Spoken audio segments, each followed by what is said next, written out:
In this video, I'm gonna teach you how to activate a T-Mobile SIM card. It's a very easy process, so make sure to follow along. In this video, I'm gonna give you easy-to-follow instructions on how to properly activate a new or replacement T-Mobile SIM card. This is going to work for physical cards, so in this video, I'm not gonna be focusing on eSIMs, and you will be able to get it activated regardless of the type that you have, so standard ones, micro ones, or nano. This just refers to the actual size and the model. But regardless of which T-Mobile SIM card you have, the first thing that you should do is insert it on your device. So here I have some examples of SIM trays. Usually you will use a tool like this one that has a very sharp, pointy edge, and this allows you to get the SIM tray out. So once you have this SIM tray out of your device, you simply insert the T-Mobile SIM card into it and then close it back again.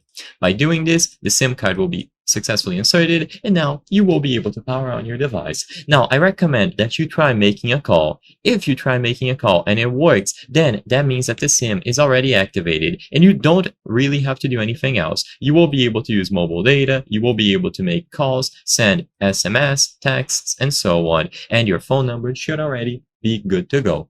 If you notice that you are unable to make calls or it is telling you to activate, just follow the instructions on screen. Usually, this will be done by calling a certain number or just by following the on-screen instructions and including the necessary details. The best course of action is to call this number, 611. So dial this number on your T-Mobile device and you will be able to get it activated. If 611 does not work, as you can see here, then you can call any of these other numbers here. This will allow you to talk to one of their customer support representatives and they will be able to activate the SIM card for you. But like I mentioned, this process is usually done automatically as long as you insert it into any device. I hope I was able to help you on how to activate a T-Mobile SIM card. If this video helped you, please be sure to leave a like and subscribe for more very easy tips. Thank you for watching.